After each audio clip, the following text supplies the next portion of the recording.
Muy buenos días, profesor. Muy buenos días, compañeros. El tema que nos ha tocado exponer es el siguiente. Es el eje hipotalámico hipofisario gonadal. Bien, este eje, como su nombre lo dice, está conformado por lo que es el hipotálamo, por lo que es la hipófisis y por lo que son las gónadas. El eje hipotalámico hipofisario gonadal forma parte del sistema neuroendocrino, cuya función de este sistema es la de producir y la de secretar hormonas. Bien, empecemos aclarando ese punto. Entre las funciones principales de este eje está la diferenciación sexual de un organismo en formación, es decir, esa diferenciación sexual que va a ocurrir cuando es un cigoto, recién, ¿no? Cuando se está formando recién ese ser vivo. Otra de las funciones, o como segunda función, está el desarrollo de las características sexuales, tanto primarias como secundarias. Como tercera función está la maduración de las células sexuales. ¿Cuáles son las células sexuales? Por el lado del varón está lo que es el espermatozoide y por el lado de la mujer está lo que lo que es el óvulo. Este eje está formado por lo que es el hipotálamo, por lo que es la hipófisis y por lo que son las gónadas, ¿no? En este caso, la gónada masculina serían los testículos y la gónada femenina sería el ovario, ¿no? Y ahí podemos ver la ubicación de la hipófisis, que está en la parte central de nuestro encéfalo. Y ya sabemos dónde encontramos el hipotálamo, ¿no? En la parte de abajo de nuestro tálamo.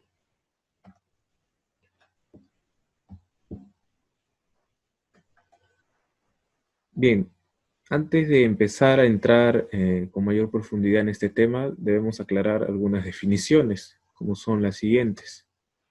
Hipotálamo. Haciendo recuerdo de lo que es el hipotálamo, podemos decir que este se encuentra debajo del tálamo, ¿no? El prefijo hipo significa por debajo, menor o inferior.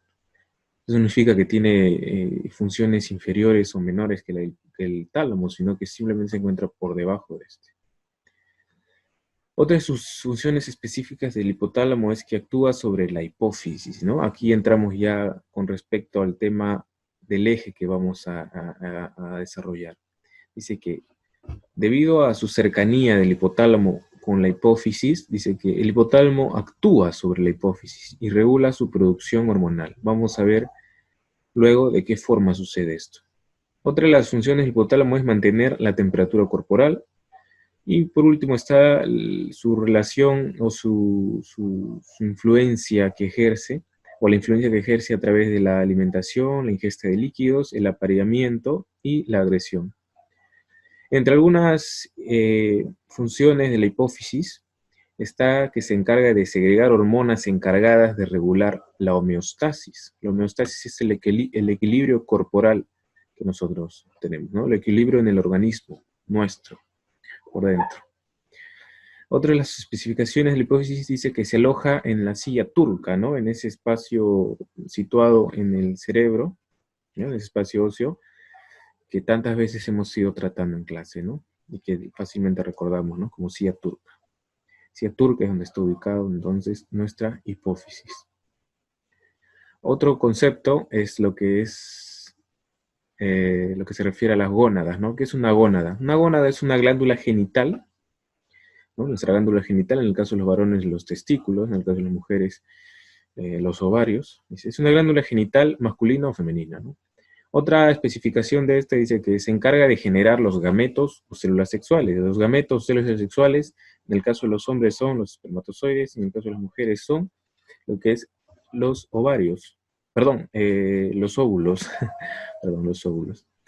Otra especificación de la gónada es que se desempeñan un papel importante en la función hormonal, por lo que también se les llama glándulas sexuales, ¿no?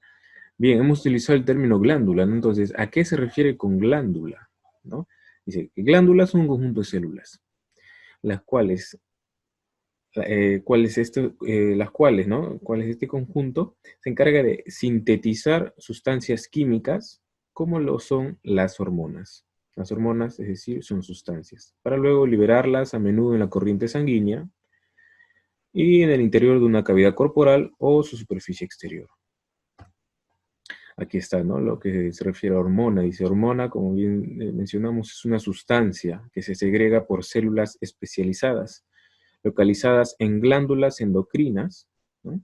O también por células epiteliales e intersticiales, cuyo fin es el de influir en la función de otras células. Es decir, las hormonas son sustancias que son segregadas por células especiales y su función es la de influir en otras células o en otros órganos. Bien, aquí vemos una imagen general de lo que es este eje, ¿no? El eje hipotalámico hipofisario gonadal.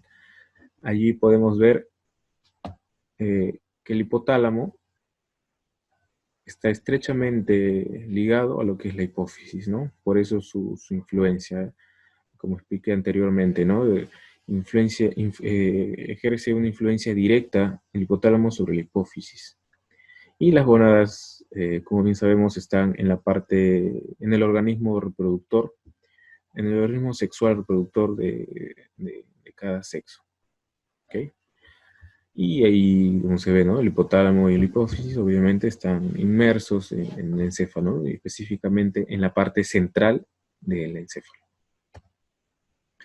Bien, aquí hay una imagen más amplia de lo que es el testículo, la gónada del testículo y la gónada ovárica o la gónada ovario, que es en el caso de las mujeres, ¿no?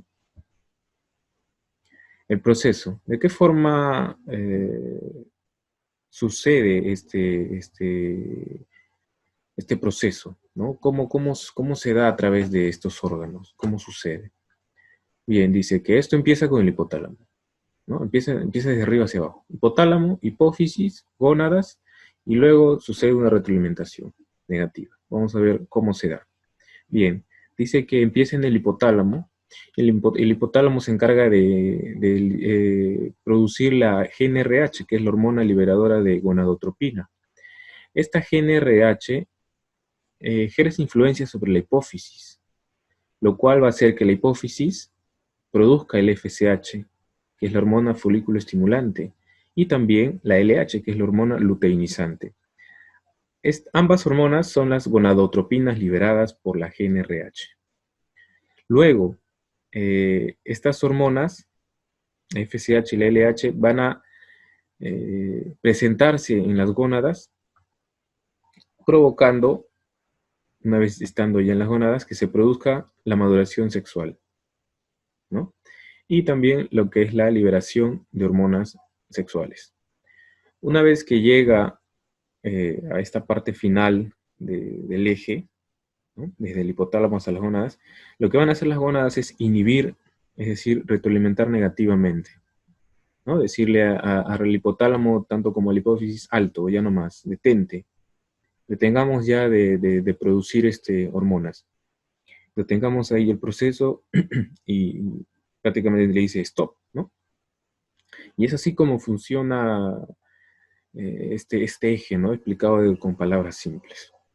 De ahí, en las siguientes explicaciones se va a ir desarrollando de qué forma influyen el hipotálamo, la hipófisis y las gónadas, tanto en las funciones generales que he explicado, como en otros procesos del desarrollo humano.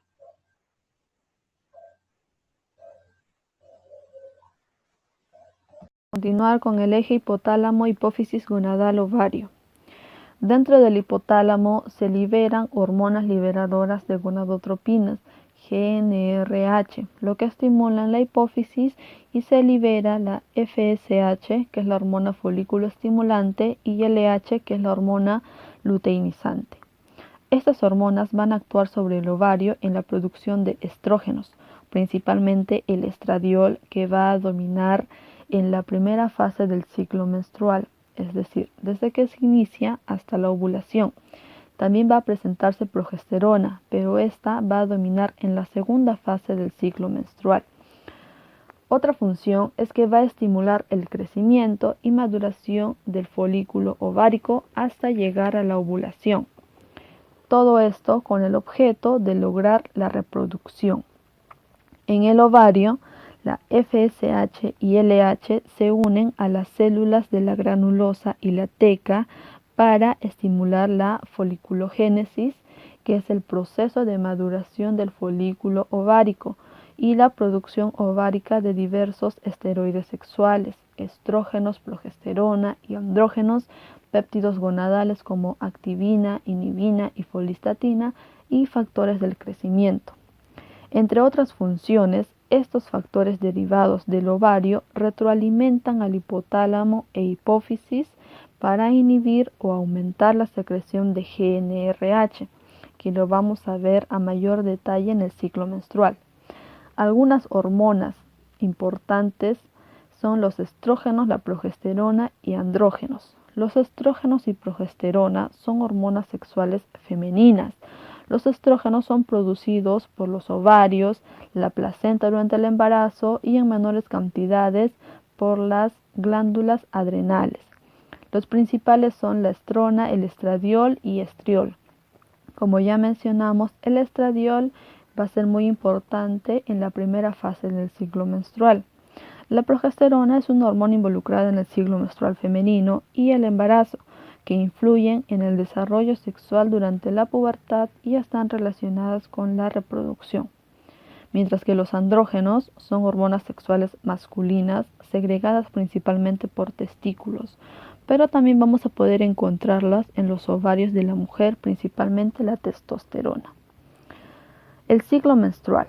El ciclo menstrual tiene una duración de 28 días aproximadamente en una mujer regular. Tiene dos fases, la fase folicular y la fase lútea. La fase folicular va a empezar o tiene una duración de 14 días. Esta va a iniciar con el primer sangrado menstrual.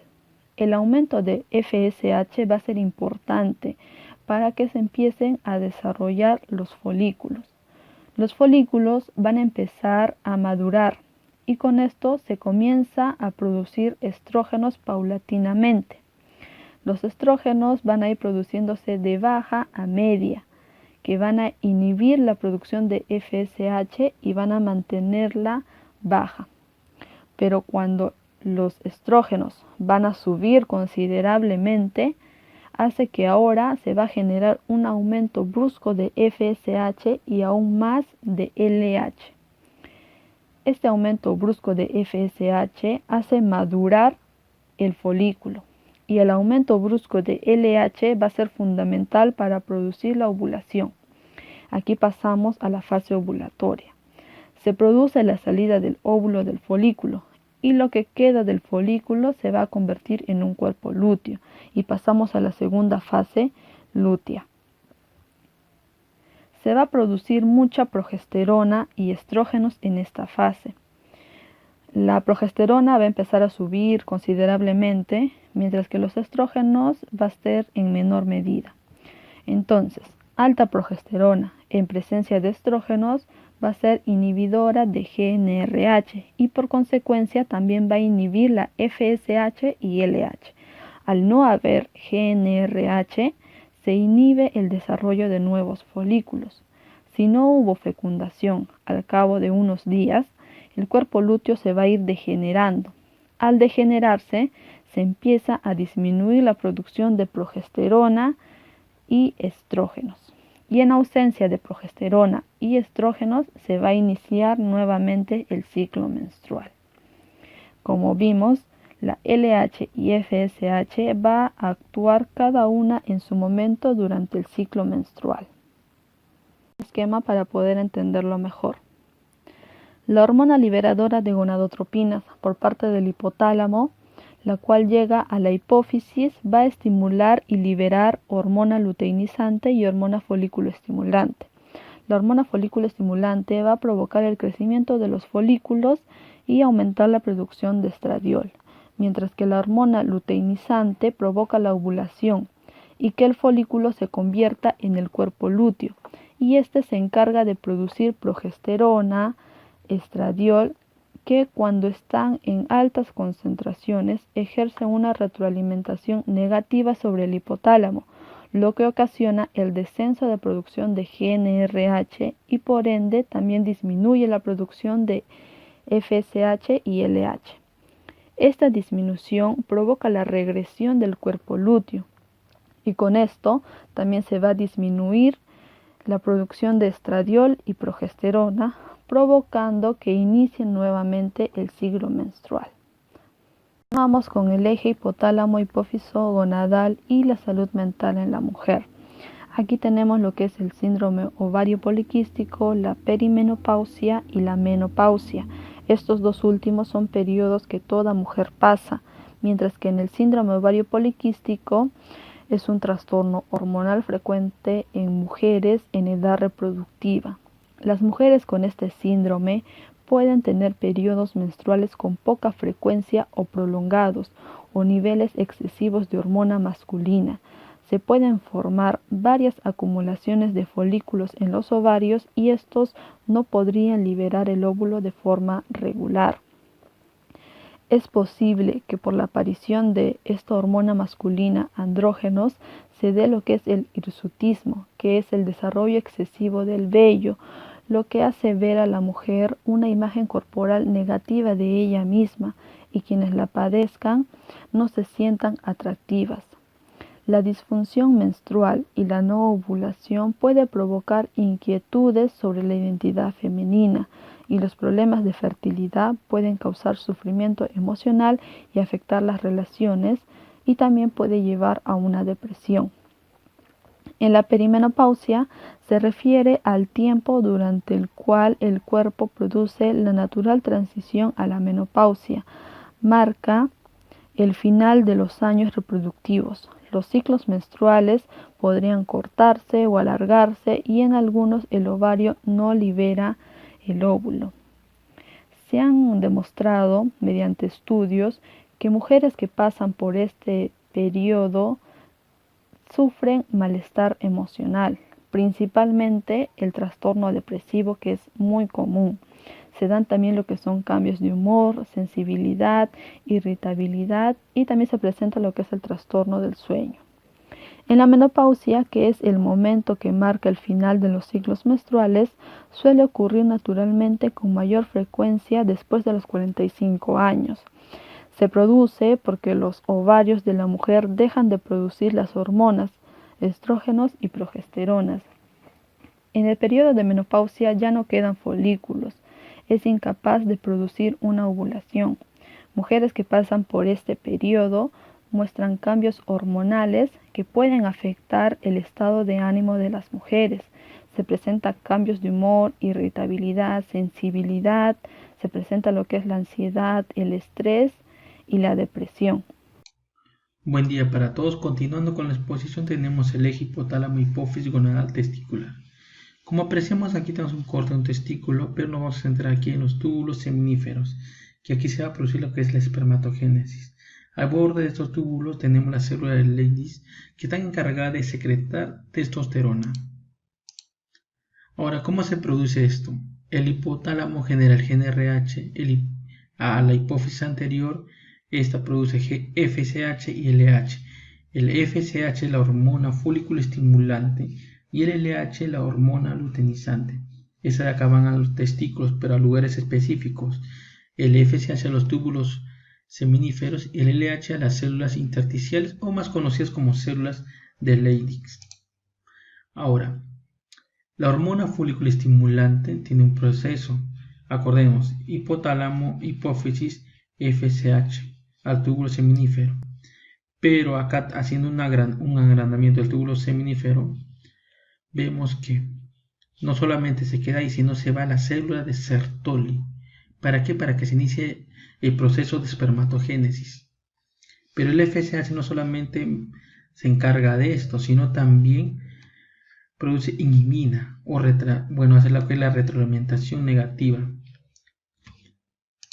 No puedo dejar al lado un poco el tema de la espermatogénesis, que está encargada de la producción de espermatozoides.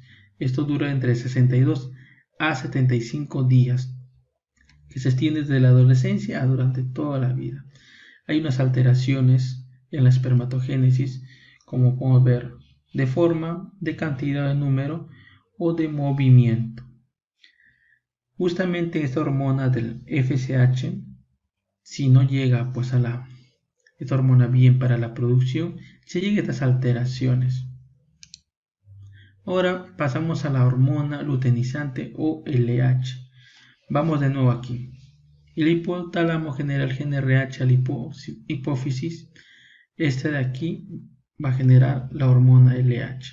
Vemos el testículo, agrandamos aquí y vemos que las células de Leydig están aquí al borde del túbulo.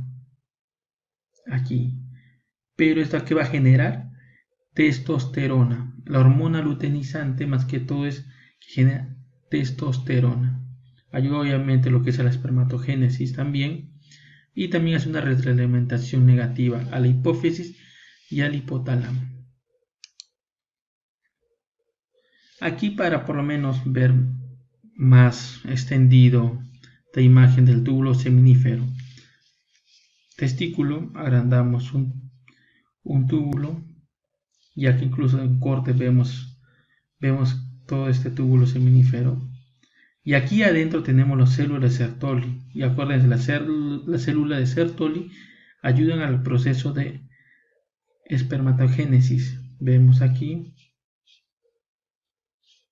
Y aquí a los costados, al borde, tenemos las células de Leydig que ayuda al proceso de, la producción de testosterona. Muy bien, acá tenemos. De nuevo, no nos olvidemos, hipotálamo genera gen RH, hipófisis anterior, FSH, LH, el FSH a los túbulos seminíferos, a las células de Sertoli que producen inhibina. Muy bien. Aquí las células intersticiales o de Leydig que produce testosterona. Ahora, la testosterona, ¿para qué sirve? Para el aumento del tejido óseo, aumento de masa muscular, voz grave, vello axilar público facial, aumento de la resistencia física, mantenimiento y desarrollo de los órganos sexuales accesorios, crecimiento del pene y escroto, aumenta la agresividad, aumenta la competitividad. Muy bien. Ahora, tenemos unas patologías, el hipogonadismo y el hipergonadismo. El hipo es la reducción, el hiper es el aumento. Ojo. Ahora, el hipogonadismo es porque no se llega a tener demasiada testosterona, una reducción.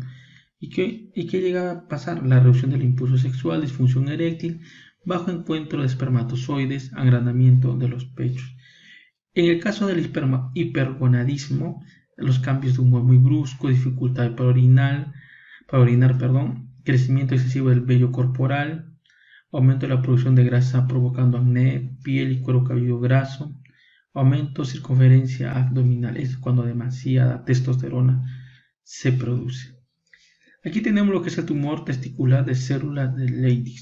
Acuérdense que en las células de Leydig se produce ¿qué cosa? Testosterona. Pero cuando hay una obstrucción en esto, no va a producir testosterona, entonces no se va a llevar muchas de las funciones pues, que debe llevar. Igual que en el síndrome de Klinefelter, que aquí este síndrome más conocido como el síndrome XXY, no se va a desarrollar el crecimiento del testículo en los varones. Y si no va a tener un buen crecimiento, ¿qué va a pasar? No va a producir testosterona adecuada. Entonces, también es parte de lo que es el hipogonadismo. Es todo. Gracias.